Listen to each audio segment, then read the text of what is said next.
10 on your side is your local election headquarters, and we have learned the results are in for the 2nd Congressional District race. Republican incumbent Jen Kiggans is projected to win against Democratic challenger Missy Cotter Smasal. The win will mark a second term for Congresswoman Kiggans, who was elected in 2022 after defeating former Congresswoman Elaine Luria. And 100% of the votes are now in, so that is pretty official. 10 on your side's Nick Broadway joins us live from Jen Kiggans' headquarters in Virginia Beach with more. Nick? Yeah, here at the Westin in Town Center is where Congresswoman Kiggans had her watch party as the numbers started rolling in overnight. Now, she, as you mentioned earlier, won what is her first re-election bid after flipping the state to Republican control in 2022. She did recently post to social media saying in part, quote, "It is the honor of a lifetime to be chosen to represent VAO2 in Congress again," and thanked her supporters in Southeast Virginia.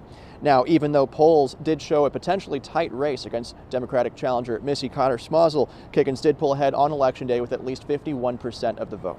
As for Cotter Smasal, she came in with nearly 47%. Now, before leaving her watch party, Smasal did take some time to thank her supporters. While campaigning, Cotter Smasal vowed to fight for abortion access, criticizing her opponent for voting against reproductive care. Over at the watch party for Kiggans, overall feelings were positive, confident that she would win. Many supporters saying they voted for her because of her stance on securing the border and for her support for veterans. During this campaign, The Hill reported on a Democratic-aligned PAC and other groups boosting support for independent candidate Robert E. Reed, seemingly in an effort to potentially take votes away from Kiggans.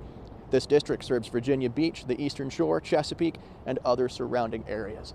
Something of note is they were counting the votes last night. The machines did have a breakdown right around midnight, according to our own reporter Chris Horn, who heard that from a Republican election official as he was covering this race for election night.